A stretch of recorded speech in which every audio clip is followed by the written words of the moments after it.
So the Family Forum is a parent-driven group, and we're here to help provide informative and quality programming like today on several different topics. We always like to hear from you to see what topics you're interested in and what your needs are.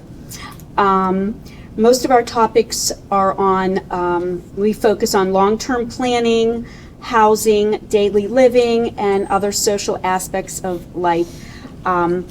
We look at all different kinds of resources for our loved ones. I'm going to introduce our first two, actually, I'm going to introduce all the speakers so that then the program can flow, but I just want you to know who you have in front of you. So this is Clare Hann. She is the Transition Services Coordinator for Goodwill of Southwestern Pennsylvania. And she's going to be talking about Project Life, which provides high school students aged 16 to 22 with developmental disabilities the opportunity to learn and strengthen skills that are high predictors of greater adult independence, leading to a future integrated employment in their community. Sorry. Through independent living skills and workplace readiness training, as well as workplace learning experiences in a cohort environment, students complete 3 rotations throughout the school year long program to learn employability skills,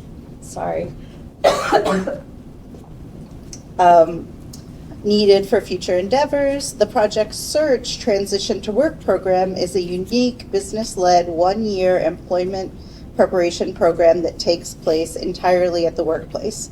The goal for each Project Search participant is competitive employment.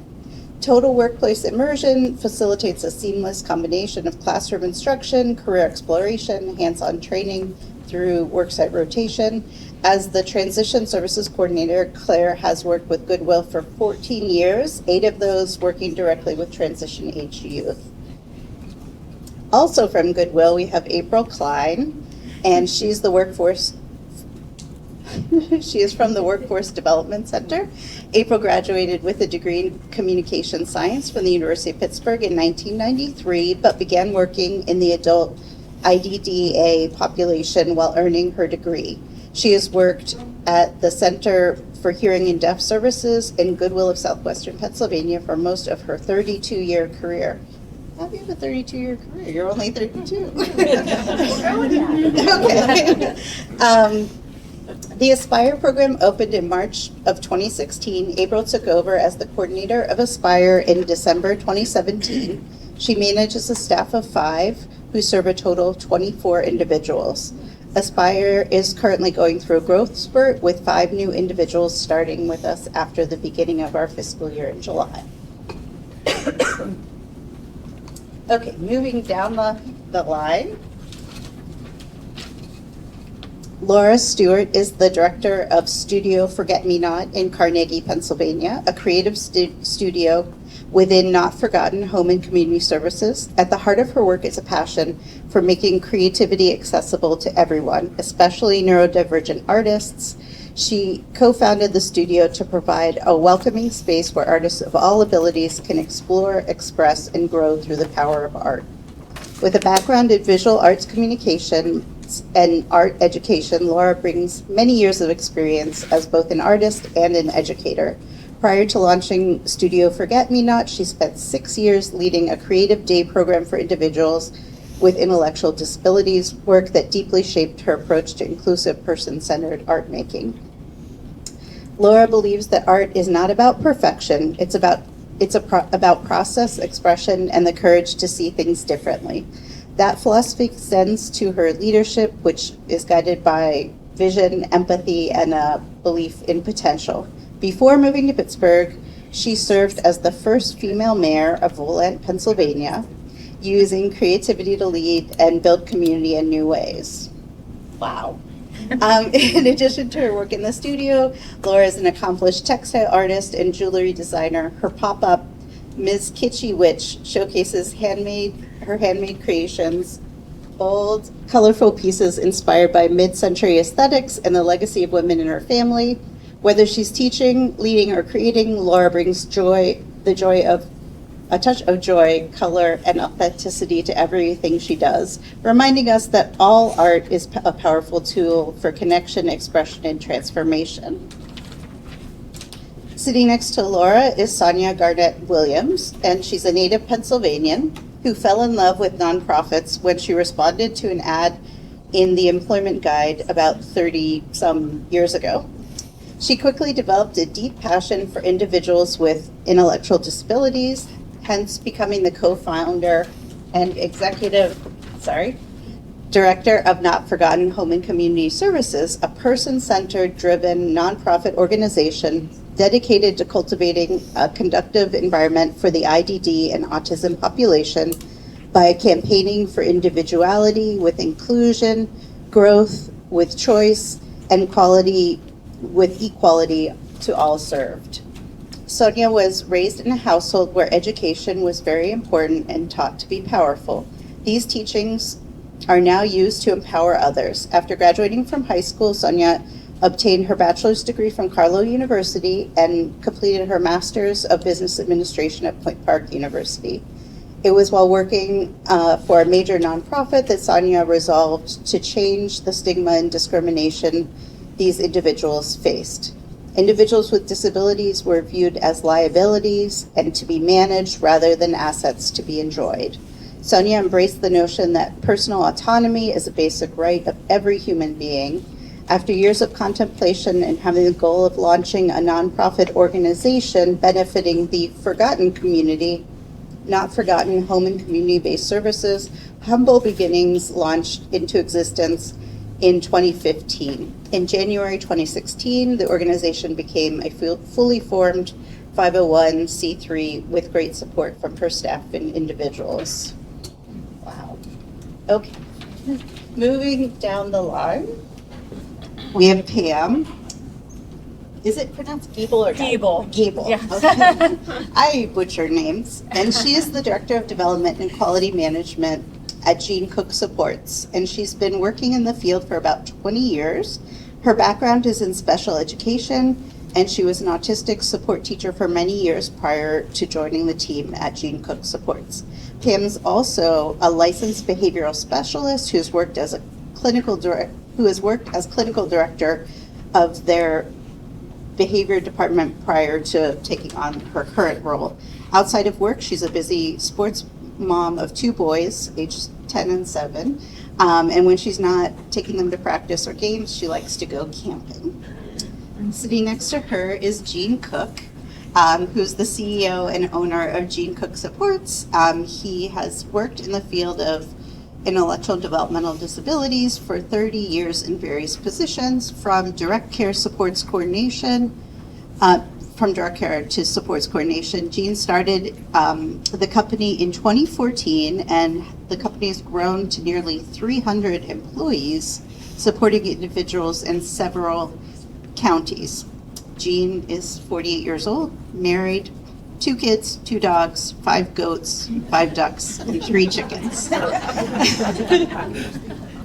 Okay, last but not least, we have Melissa O'Brien, who's the Director of Communications and Outreach at Gene Cook Supports, and she's also the president of Amanda's Heart Foundation. She's been with Gene Cook Supports for 8 years, and she leads the Amanda's Heart Foundation, her nonprofit dedicated to helping individuals with disabilities access essential resources and live their fullest lives. She has over 30 years of experience in the intellectual and developmental disabilities field and the education system. Melissa is the proud mom of 3 adult children, as well as 3 cats. And fun fact, she once owned a gourmet chocolate shop, which I want to know all about this, but I'll have to wait till the program is over. My name is April Klein. I've been with Goodwill for the last 14 years. Actually, Claire and I both have been at Goodwill for 14 years. So we are going to be just talking generally about our programs. Is the microphone a little closer? Is this? Oh, yeah. There Is we that go. better? Yeah. Okay, so we're going to be talking generally about 3 different programs. My program, Aspire, which is at the adult training facility. Claire is going to be talking about Project Life and Project Search. They kind of go hand in hand. So go ahead and, okay, so I mentioned that. Okay, so how many of you, are you familiar with Goodwill programs at all? Okay, what programs are you familiar with?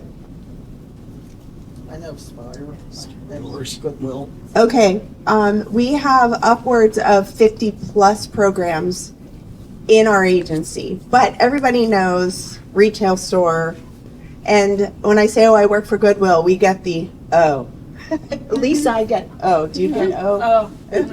And then I have to preface by saying I work at the Workforce Development Center. I'm the coordinator of a program, and I give my 30-second elevator speech. Okay, so but the thing is, the Goodwill way, and this is a newer, it's our newer, what do I call it? It's our way of doing things. Yeah. It's our branding, and it's Yeah. a way to explain more about how the community helps us help people back in the community. So you donate stuff, We resell it. we teach skills and make connections. That's why we're here. We help people get jobs. Which And- in turn then helps people in the communities flourish. So it's a circle of life. It's a very much a Lion King moment with Goodwill. Okay. Okay, so I'm going to talk about Aspire, then I'm going to hand the mic over to Claire. Aspire's been around since 2016. At that time, I was the program facilitator. It was just me and one person. And then 2 weeks, we had 3 people. And then in a couple months, we had 6 people. So we are now hovering at about 24 people. We're in our ninth year, okay? I said we have 24, but actually we have 5 people who are going through various stages of the intake process. And so we are reaching our max for our program specialist. Now that doesn't mean we're not going to take any more people. That just means our program specialist, we need to hire another program specialist to get to bring on more folks. And we need to hire more staff. That's a good problem to have. So you'll hear us talk about CPS. CPS just means Community Participation Supports Services. We serve individuals 18 to 59, so that is a huge age range. Okay, so anybody graduating with their diploma in high school, if they're 18, we can get a referral from them, but they have to have their diploma. We are licensed by the state of Pennsylvania, and we are CARF accredited. That's a really neat thing to have, and we're really proud of it. The agency as a whole has it, but we fall under that CARF umbrella as well, and CARF means the Commission on the Accreditation of Retirement Facilities. Yeah, accreditation of rehabilitation facilities. Yeah, okay. So what we do in Aspire is we, a person will come in and we do all different things during the day. And if you have a chance to talk to Cindy, she will tell you a lot about what we do. But basically, job readiness skills, digital skills, activities of daily living. We go out to volunteer in various places in the community. We also have enrichment activities. We also have reverse integration.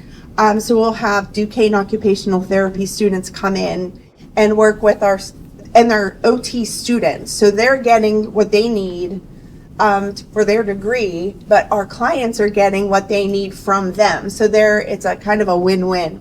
I'm trying desperately to get a partnership with the University of Pittsburgh Communication Science program. That's where I graduated, and I'm trying to get them to come in and work with our individuals as well.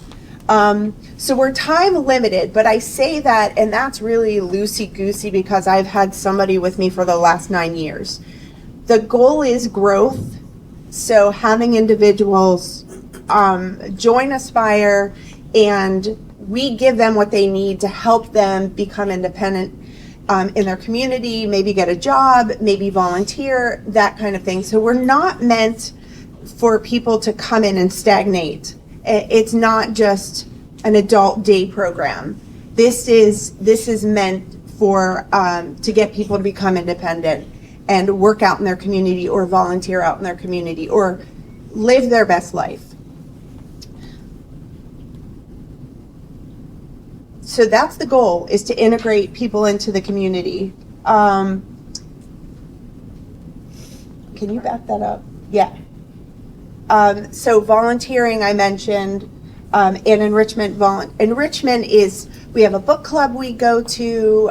We might go to FIPS. We might go to the aviary. So it's enrichment, but it's not maybe walking around the mall or going to the movie. We want to these types of things so they can go back home and say, hey, we did this. Can I do this as well? Can we do this as well? And maybe they go with a habit or a family member. So you can advance things. People who are eligible, you have to be at least 18 years old. You have to have your diploma. You have to be out of high school. Yes. Yes. Okay. Yes, graduated from a high school or have a GED. You have to be able to perform basic activities of daily living. So you have to be able to feed yourself. You have to be able to toilet yourself. Now, toileting isn't just taking care of bathroom skills, which is what we need, but also making sure the bathroom door is closed. We've had that discussion, and we're working on with some people that go into the bathroom and don't shut the door. So that is something that we need to have, is making sure that privacy is a big thing, and self-advocacy. And then willing to become involved on a scheduled basis. So schedule, we are Monday through Friday, 9 to 2. That doesn't mean you have to be with us all 5 days. It's usually anywhere from 3 to 5 days a week. Our minimum is 3. Enrollment, if you have a supports coordinator, I don't know how many of you have a supports coordinator, but your supports coordinators make referrals to the program. I can give you information. If you do not have a supports coordinator, I can point you in that direction. So just see us after we're finished. Our ratio in the building is 1 staff to 6 individuals. Out in the community, we're 1 to 3. Okay. And our rates are based on that ratio. So that's not anything you all have to worry about. That's something I have to worry about. And I am happy to talk to you all afterwards about any of the down and dirty nitty gritty stuff regarding Aspire and that kind of thing. So that's pretty much me and Aspire. I'm going to hand it over to Claire, and I'm going to let her talk about Project Life and Project Search. So thank you for your attention. Okay. So Project Life and Project Search are very similar. Sorry. So they're similar, but they're somewhat different programming. One of the key differences between mine and April's programming is, for my programming, you have to still be in school. You can have completed all of your academics, but you just need to have banked your diploma. So I know that right now in Pennsylvania, they have ruled that a student can stay in school, a student receiving special education services can stay in school until the eve of their 22nd birthday. It used to be the year that they turned 21, and that was murky. It's very gray. And now they have decided that since COVID, you can stay until the eve of your 22nd birthday. Which again, for some of our students that have a spring birthday, those April and May students, kind of get that extra school year. Mm-hmm. For somebody like me with an October birthday, not so much. However, Project Life is similar to Aspire. So our program, we start at the age of 16. And we really take that 3-tiered approach to transition. We look at employability skills, independent living skills, and workplace learning rotations. So I'm going to talk about Project Life first, and then I'm going to get into Project Search. Okay? Okay. So again, Project Life, this can be a multi-year transition program. So we kind of use this as a springboard. Our capacity is 24 students, but our ratio is 1:5. That doesn't math. Even with new math, you can't divide 24 by 5. That's not going to work out. We can go as low as 1:4 or as high as 1:6, depending on the needs of the students, their abilities, and the needs on the work sites. This does constitute a full academic year. So typically we start the second, right after Labor Day and go until the end of May, which is the same time frame for our Project Search program. And that way that can, works for that whole academic year. So if you're looking for a full-time placement for somebody, that works. But it basically provides that foundation of skills for a student to figure out what it is that they want to do in life so that they can go out and be the best person that they want to be. For some of our students, working is not going to be an option. Maybe because they're just not mature enough. Maybe there are behaviors that they're exhibiting that are just going to preclude them from doing that. Maybe there's limitations. Maybe it's a family decision. They want to work and the families are not able to allow that to happen for whatever reason. Or they just don't want to, but they can still be a better adult at home. Okay? So this really provides that base of the pyramid foundational experiences to help them do that. So again, we're going to look at those employability skills, independent living skills, and these are a prescribed curriculum that we're using by special educators at Butler Tech, which is outside of Cincinnati. That's where this was founded. And we're looking at everything from advocacy, technology, safety, self-determination, social communication, and the like. But it's in 3 different buckets. So we're looking at life at home, life at community, and life at work. So when you're talking about things like safety, how are you being safe at home, safe at work, and safe in your communities? We also look at our digital skills, being safe on the internet, making sure you're not falling for some kind of scam saying, hey, we can send you $10,000, but all you need to provide is this information, right? Career services, helping them write resumes, practicing mock interviews, giving them honest feedback of what they're doing, how they're progressing. We actually write a resume with them about all the different skills that they're learning on their jobs. And when it comes to independent living skills, we're not working on a typical IL programming. So yes, we're going to be cooking with our students, which we do take into account food sensitivity, cultural needs, food allergies. But we're also trying to teach them that there are things above and beyond Easy Mac, cereal, pizza, things like that. We do something like a full Thanksgiving dinner with the students. I make the turkey at home. They're not making it there. But they're responsible for all the side dishes. And then serving as well. We also make a lot of other different things with them. We'll do basic household maintenance and cleaning. Why is it important to empty the dryer lint? Why is it important to, change the batteries in your smoke detector?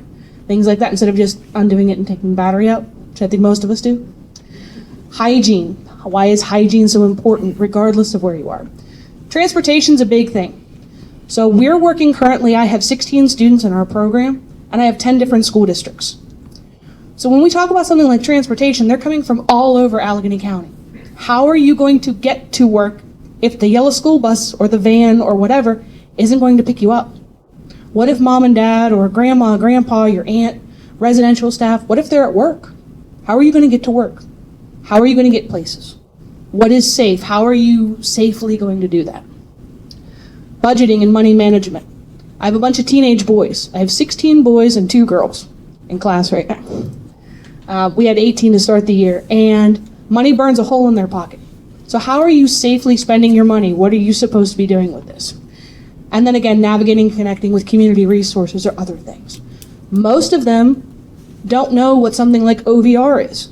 Most of them don't know what a supports coordinator is or a service coordinator, the people that can go on and help them afterwards. So we try to get them connected with those sources as well.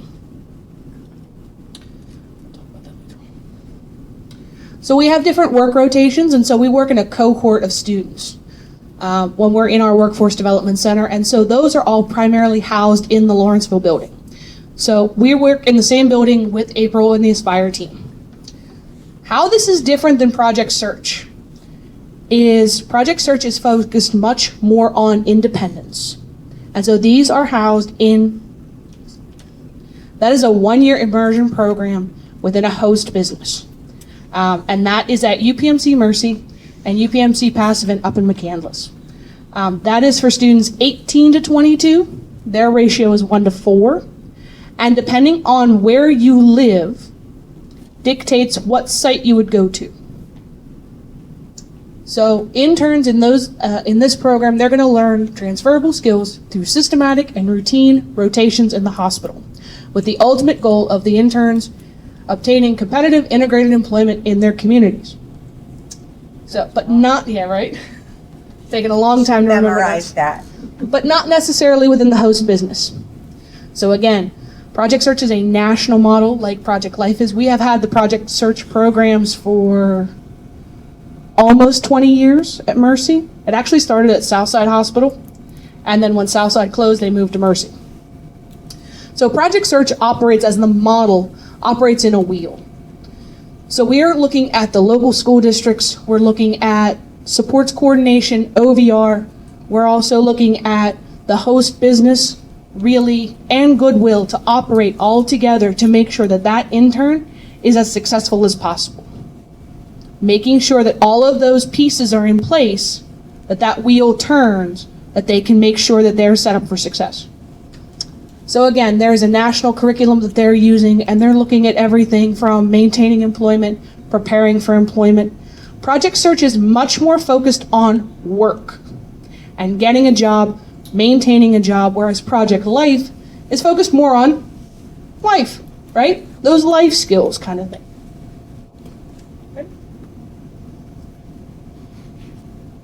With the rotations for Project Search, these can be 10 to 12 weeks long. There's 3 rotations every year, but they can do the rotations within the same area. So some of the areas that we have in our hospitals that we've been working in are places like dietary, respiratory, the pharmacy, the trauma burn center at Mercy Hospital, the School of Nursing at Mercy. A fun story that we have is the respiratory department was very hesitant to take on one of our interns. And we said, well, why don't we give her a try? And they said, well, you need to make sure that the ventilators and the respirators are cleaned. I said, okay, show her how you want them cleaned, and we'll clean them. After her rotation, they said, can she stay? We want to hire her. The rate of infection dropped significantly having the intern in the rotation because they showed her how to do something to the hospital standard, and she matched it every single time.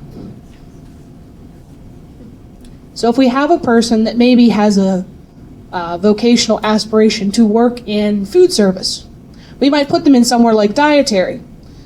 For the first rotation, we might have them in catering, and then in the second rotation, we might have them on like the hotline, so that there's different aspects for that. So they're very different when it comes to transition. The outcome, though, of Project Search is to, again, obtain competitive employment in their community. We do have quite a few students that have been hired by the hospitals, both at Passivant and at Mercy. We have even students now that were hired that are serving as mentors for the current class that are there right now. They're getting to work independently, they are working with our students, and they're really a testament to say, this worked for me, it can work for you. So, those are kind of the transition programs. If anybody has any questions about those, I'm happy to answer those. I'm going to turn this back over to April for the last part. We have a program that kind of goes hand in hand. It's our assistive technology program. Adrienne Tolentino is our AT specialist, and she will go into a business, and if you have any doubt if a place needs to be ADA compliant, she can go in and do that. But she does a lot of individualized education. She could also come here and talk if you're interested in that. She does information and referral services. She does training. She offers technical support and equipment demonstrations and trials as well. So I can pass that information off to you if that might be something that you're interested in. So that's our program, or that's our programs. Oh, and if you're interested in the PowerPoint, we'd be happy to share that with you as well. Thank you. I'm going to just pass it down. Hello again. My name is Sonja Garnett-Williams, the co-founder and executive director of Not Forgotten Home and Community Services. We offer a variety of services, and I have that information over there. But I wanted to talk specifically because I was told day programs. We have a new day program. And when this day program was in the works, we tried to think of everything that an individual would want and need to have a successful day program. So what we did, we are in the old Salvation Army building in Carnegie. It was housed with nothing but cubicles. We moved in there, moved out all the cubicles. We have our day program space, but we also made a mock apartment where individuals can learn their ADLs, the activities of daily living skills. We have trainings and lessons in our program, and then they can take that lesson and go out into the community to actually practice on these lessons that they have. We have volunteer opportunities. We have other programs in addition to the day program that we do after day program activities that they can do. Our goal is that they're not walking the mall aimlessly, like you said. So often you see that. You see a staff walking ahead of the individual. There's not much interaction. There's not much learning. They're just walking. So we wanted to change that. And what we created was a program that has grown leaps and bounds. We just started in February. But we have a waiting list now. So that's a good thing, where we're trying to tackle every possible scenario for the individual to be able to live an everyday life like you and I live. Another part of our program is the next level art program. And that's where Laura will come in and discuss further. I can talk with anybody after if you have any questions specifically to see if this program might be something that you're interested in. I can answer any questions. Laura can touch base on her program and answer any questions that you might have. Thank you. Thanks, Sonja. Just elaborating a little bit more on the REACH program, and then I'm going to go into the art program. And it's only because I put together these massive schedules. The REACH program is a really amazing program, and I'm not just saying that because I'm part of this agency. I see what they're doing every day, and as part of that REACH program, we have one day set aside where that program comes down to the art studio and they get an art portion of it. So they get to come down and they learn different art skills. But they have every day, they're either going on an outing, they're working in the apartment. There's an actual chef. He was a chef who is now employed by us, who is working with them in the mock kitchen, creating food creations, really amazing food creations with them. So it's a complete package program, and we have a lot of employees that are very passionate about what they do there. I can say that because I've been there 7 years now, and the people that are working there were hand selected for that program. On the flip side, I run the art center, and the art center it's grown by leaps and bounds since I started 7 years ago. We're on Main Street in Carnegie, just down the street from the building with the REACH program, and we're called Studio Forget-Me-Not, a branch off of the Not Forgotten Tree. We have classes that are not just art classes, these are skill building classes. So we have classes, first of all, 5 days a week. We have classes that are specific to the needs of the people that come. So we've identified certain people that might be better coming to a sensory friendly class. That's a lower amount of attendees. So we have 6 people maybe in those classes, and they're quiet classes. We do muted lighting or half the lighting in those classes. We have earphones available and fidgets available and things in there just in case. We have beanbag chairs just in case. But those are classes that are specific to those folks. We also have classes that are fuller than that, but we only take a maximum of 12 people in our classes. And the reason for that is we want to give everybody who attends the attention that they deserve to have, and we want them to build skills. We have them sign up by the quarter. So they're signing up for, 3 months at a time so that we know that they're coming back, they're vested, right? They're coming back, they're going to learn not just a project or a craft, but they're going to learn something that's going to build into something else, and it's a skill building. I did prepare a presentation, and I can show you some of the art, but I'd rather, if you come to the table over there, show that. But so we have that, and those classes run Monday through Wednesday. And then we just started as of April, our next level program, which is a vocational art program. It is specific for people who want to make art their career. And so the focus is for people who can come and stay the entire day. Participants can be 18 upward as far as age. And they have to have there's criteria, and I have a list of criteria over there, but they have to be able to come independently and be there for the day. There is a ratio that the teachers work with them, so it's one teacher to 2 participants in that program. And we have, as part of the studio, a gallery and store where we show and we sell their work. We're open to the public, and they are expected to be there for their own openings and shows and things like that. So those are the things that we offer at the studio as far as programming.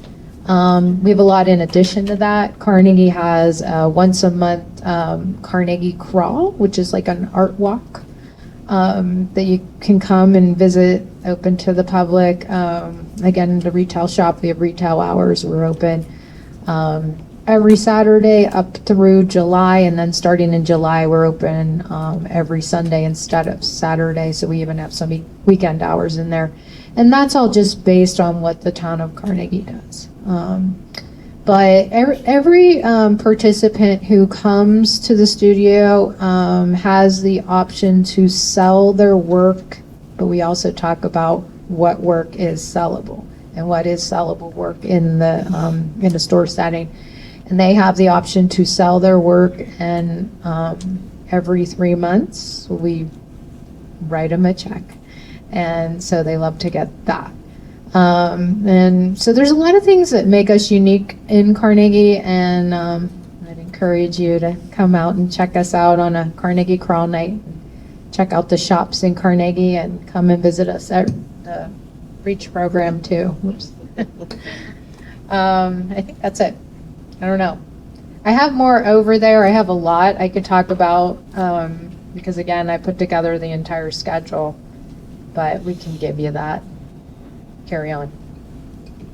Thanks for inviting us here. This is close enough. I'm Gene Cook. I'm the CEO and owner of Gene Cook Supports. As she's already mentioned, I've been in the field for over 30 years. Started as a DSP at the ARC Westmoreland in Westmoreland County. Just went to college while I was working and worked at numerous jobs in the field until I actually went to be a program director, several other jobs in different agencies like everybody in this field, and then finally a sports coordinator and then CEO of this company. So actually this May is our 11th year in operation. Just so you know, we're a provider for adults with intellectual and developmental disabilities. We have about 275 employees, about 300 staff. Together we call it the GCS family. It's about 600. We call it that because we try to give everything a small feel to the company, even though we're growing larger. We like to believe that as we give that one-on-one feel, time to the families and to the individuals. We like to do what's best for them. We don't really have a model that fits everything. So as a provider, we also offer in-home and community supports such as habilitation, companionship, behavior supports, CPS, and respite, either in the home or out of the home. And we just got into residential supports. And we go through the waiver, we get paid through the waiver program, waiver funding, or private pay. As I said, we focus mainly on the individuals, our family and staff to support them. We mostly value the direct support professional when we believe in having a career ladder in the company. Out of 20 people on our management team, they all, I do believe, started out as DSPs, maybe one or two haven't. So we really value the experience in people coming up. We are a provider that believes in giving back. Since I started the company, it was always the motto, the more we grow, the more we give back to the individuals and to the staff. We offer numerous activities and events throughout the year for our individuals and employees, free of charge for both. For example, we have the summer annual picnic, the fall harvest party, the biggest winter challenge, fishing contest. We offer weekly bowling at 3 locations in 2 different counties. We have a spring gala, which we just had at Strategos, and it was a very nice event. We also do a Thanksgiving dinner where we serve Thanksgiving dinner to as many individuals or community members that can come out.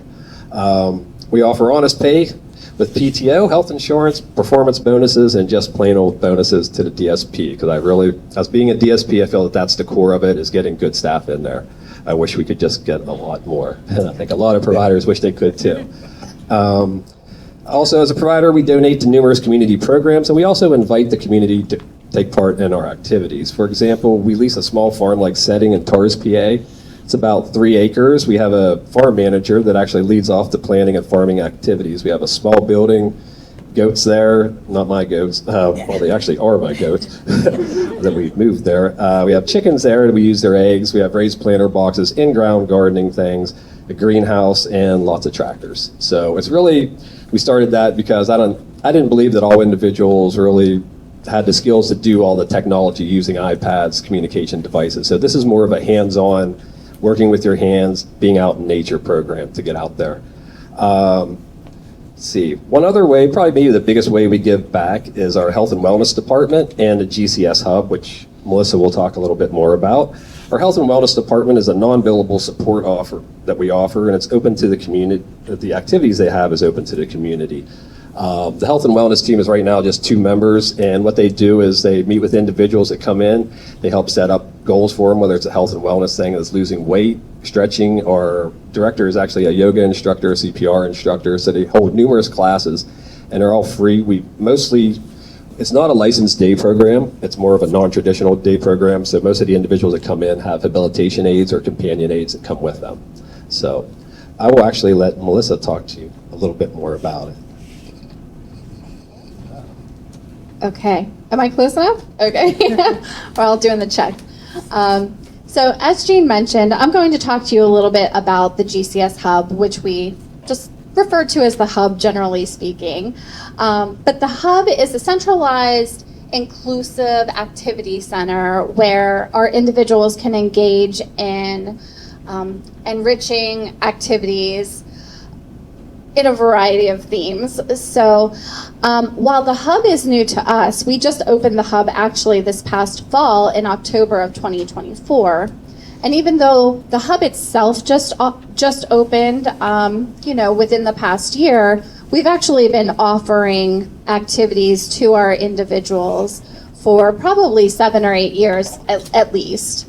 But as the company has continued to grow and we've taken on more individuals and families and staff, the need for a variety of activities to meet everyone's interests have grown, as well as a need for a bigger space. So we're so excited to have the Hub now to be able to have a place for everybody to participate in the activities that we offer. As Jean mentioned, our health and wellness team, they run all of our activities and classes. And our classes are Monday through Friday, and most of them are over the course of, generally a 9 to 4. Some of them start a little bit later, run a little bit later into the evening. It's not a traditional day program. It's more of a come and go as you please to participate in the different activities that meet the interests of your individual. The activities that we offer tend to fall into a certain types of themes. For instance, we have wellness and fitness classes. Some of those include Zumba, Dance Fit, yoga. You know, we have our personal yoga instructor with us.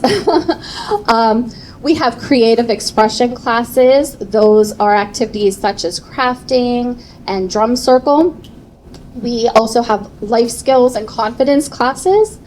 We offer Healthy Cooking 101, Cooking with Confidence. We have a Skills for Success class that there's all kinds of fun things that are always happening in that class. In April, I think it was our first aid and safety month. So a lot of our individuals got to participate in learning CPR and first aid skills.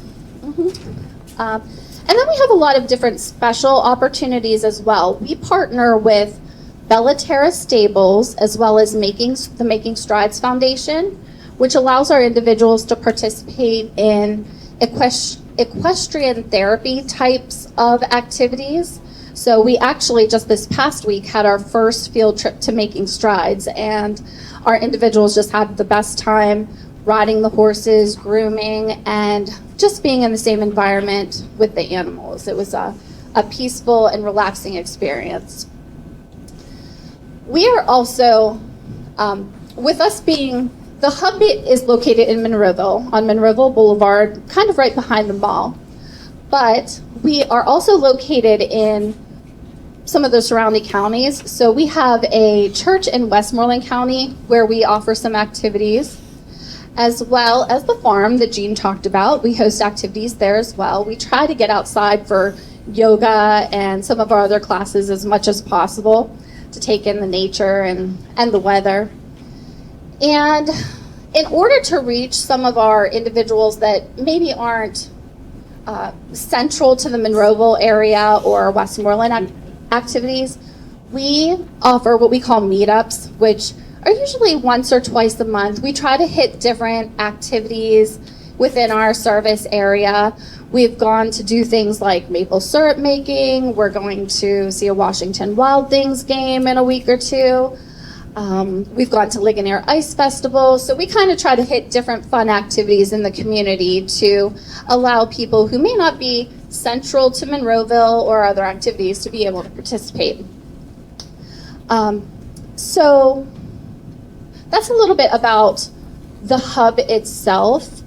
One of the things, ironically, we actually have we have an opportunity called REACH. We don't call it the REACH program, but it's a popular anagram, I think. But we offer an opportunity called REACH, which allows individuals who don't have their supports through us to be able to participate in our activities for a monthly fee. They can attend our bowling, any of our classes, all of the special activities that Gene mentioned. They can go to the Monroeville or the farm or Scottdale, anywhere they want to participate. So we call that REACH as well. We saw that and we were wondering if we were on the same page with that. But we're always looking for ways to include individuals, not just those with Gene Cook supports, but those who might be supported by other agencies. We welcome them to our activities, and REACH is our way of being able to reach out to the community and give other individuals the opportunity to join us, make connections, and be a part of our GCS family without being a part officially of our GCS family. So we have information back in our corner as well. So if you'd like more information about our hub or activities, we do have activity calendars in all of our folders. So we'd love to talk to you afterwards. I'm going to pass this on to Pam. She's going to talk a little bit about community participation supports and some other things that we might have on the horizon. I just wanted to say something real quick. As a provider, we try to work with the families, and I said that we're getting into the residential. We actually have just one residential home right now, but we're currently working with 3 families to purchase a home basically for their child. So what we're doing is we're meeting with the parents. We're basically texting back and forth through Zillow and everything, trying to find a home in their neighborhood that meets the needs for their child, and then see what kind of roommate they might want to have. So I know a lot of your children are younger, but for those of you that might be getting older or looking for a residential place, I'd hope that you would talk to us. Like I said, we're looking to partner with the parents and get a house in their neighborhood where their kid wants to live. So I'll give that to Pam. I just wanted to throw that in there. Yeah, sure. So, like Jane said, we offer many different services, and with the topic of this being day programs, we did want to highlight the fact that we sort of have alternatives to the traditional day program, like Melissa said, with our activities at the hub. A new service that we are starting to provide is community participation supports, and with the philosophy that Jean shared at our agency, we really focus on families, we focus on individualizing programs. So our CPS program is 100% community-based. It's not based out of a facility where, they spend some time in the facility, spend some time out in the community. Our program is 100% in the community, and the majority of our individuals are getting one-to-one CPS support. So, we like to keep that small ratio. We can go up to 3 individuals in a group at a time, but I can tell you from the families that have started with us, everyone has chosen the one-to-one CPS support option because we can really individualize that to the family's needs and to the person's needs. We will do an intake meeting whenever we start CPS to meet with the family and the individual to get an idea of their current skills, their current interests, what they would like to do in their community. And then that CPS staff is responsible for building out their schedule from there. So, everything from what days we're going to meet, what time you would like to be out, what places you would like to go, that is all for the individual and the family to decide. And then our CPS staff make that happen. So, we really do try and individualize things for people. And then just to build on what Jean was saying with our residential supports, also, following that philosophy of individualizing things, we have met with a lot of families, and we know that not everyone is fitting into the traditional residential model of this agency has this house available. Is this going to work for my son or daughter? So we are taking meetings with families to see, what are you looking for? Is there a house in your neighborhood that you've had your eye on that maybe we could purchase or lease? We have some families that are interested in selling us their home or leasing their home to us. And so, we're really trying to think outside the box with that and just meet with families to see where they are and what they would like to do from a residential perspective, because not everyone fits into that box. And we really would like to help everyone individualize their son or daughter's care. So, we have all of our information over here in the corner after we're done presenting if anyone would like to come over and speak with us more. We have also brought a email sign-up sheet. So the information that Melissa shared regarding our calendar and all of the fun activities that we do frequent email blasts to everyone that's on our friends and family list so that they can see what activities we have coming up, what meetups are going on in the community. And so if you'd like to join that email list, you can sign up with us at the back table as well. Okay, well, I just wanted to thank you for coming tonight, and as well as the families. Just, for timing, we're going to do a Q&A, but we're just going to do a handful of questions just so that way we can all go to our corners and then we can talk to you individually. So if anybody has any questions, raise your hand and I'll come over. You have to talk into the microphone. So nobody has a question? Well, Chief brought up the residential. He knows I've worked with him, and so I'm going to be talking to him about residential. How you just set up your first one in Mount Washington? Yes. You just set up your first one in Mount Washington. Yes. Okay, so you got through all of the licensing and everything, yeah. Right. So what would you say is from start to finish when you start with a family? Of course, the market is not a fun time to be looking for a house right now, but how long from start to finish does it usually take? We would just say generally a year. It could go faster. I would say generally a year. It depends if you're purchasing the house. You have the closing time and everything. That could be 30 to 60 days for the closing. And then once we get the keys actually to the house and sign off on it, then we first would just basically do our own walkthrough real quick, check the house for things that we might notice. We're pretty familiar with the regulations and everything. And then we would just Pam would actually set up with the state for have them come out and do the pre-licensing. Really, that's the biggest wait part is getting the state, I would say, to come out and do everything. And after that, it's just really a waiting period. And I wish we could speed it up a lot faster, because really you could do it almost by the time you close the house, because the pre-licensing and everything wasn't as intense as we thought it would be. It depends. We would have probably a max of 3, but it really depends. The state sometimes doesn't like one person in the home. They don't want to fund that. But we also, I know from working in a home that if you have 3 people in there, sometimes it gets really crowded. So we have one parent I'm working with now who we're looking at a 2-person home. So it's really what the individual needs. I know you and I know each other. We've been talking about this for quite a while. And I'm looking for 2 people. And I've shared with Pam now doing CPS with her, looking for something close to. But I have to learn, we buy the house, and I can't wrap my head around how you lease it from us. If you purchased the house and you own the house, just say you owned it, whether you paid cash or you took out a mortgage on it, then we would actually, if you came into agreement with us, we would sign the lease agreement with us, and we would lease that home for you. Then we would license the home through the state, and then the state would then fund us, and we would pay you the lease out of that. And I know you explained to me, because that's the way you have to do it in order for you to be responsible for 24/7. Yes. If we want to get the funding that supports the 24/7 staffing and everything, then it has to be licensed. Really, licensing is a good thing. It's a way for the state to ensure that the house is safe for the individual. I know doesn't seem too intense anymore, but really it is a good thing. I think we'll probably experience it more, me personally, through experience going through residential licensing. Your first year when you go through the licensing, not really your pre-licensing, is when they come in, they look at all the books, all the medications, everything. So we expect a little, I don't know, a learning experience then, maybe, but really, it's a pretty simple process. It's not bad. And you're finding staffing these houses?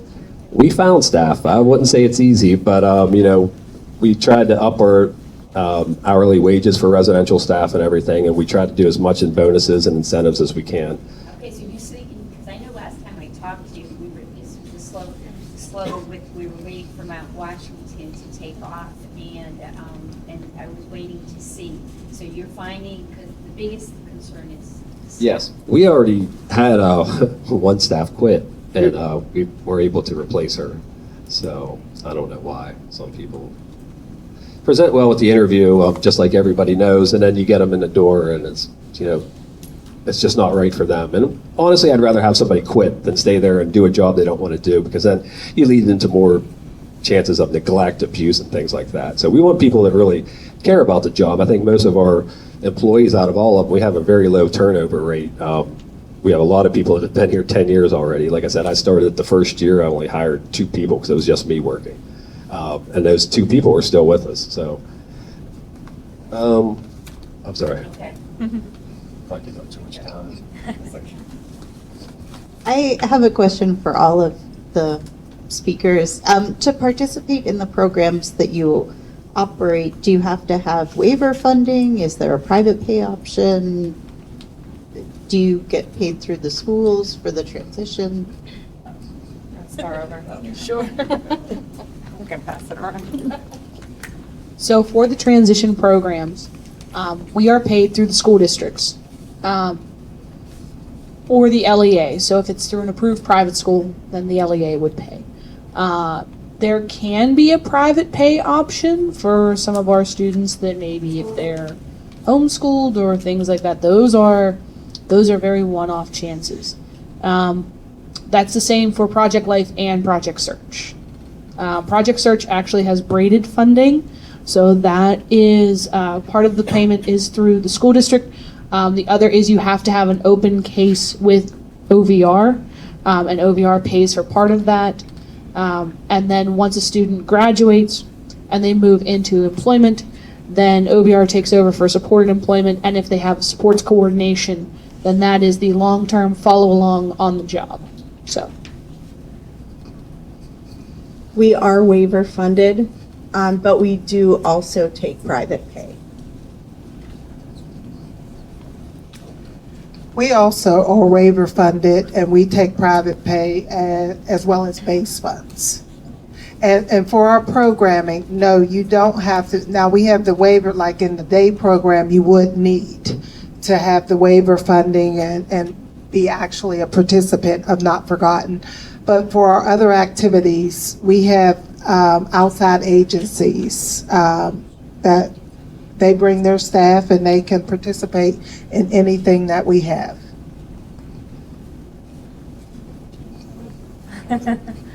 We accept a waiver and private pay. And you don't have to be a DSP to come to, like, through our REACH program to any of the activities. You can be a parent, brother, sister, family, friend.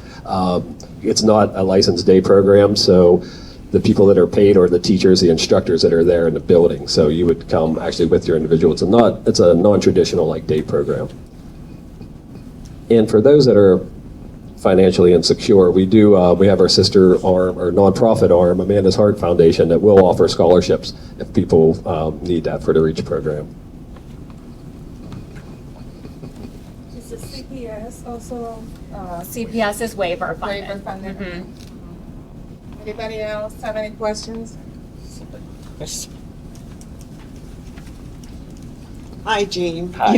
You were talking about the residential. That obviously, I mean, I don't think you can do private pay for the residential. Private pay for residential, you could.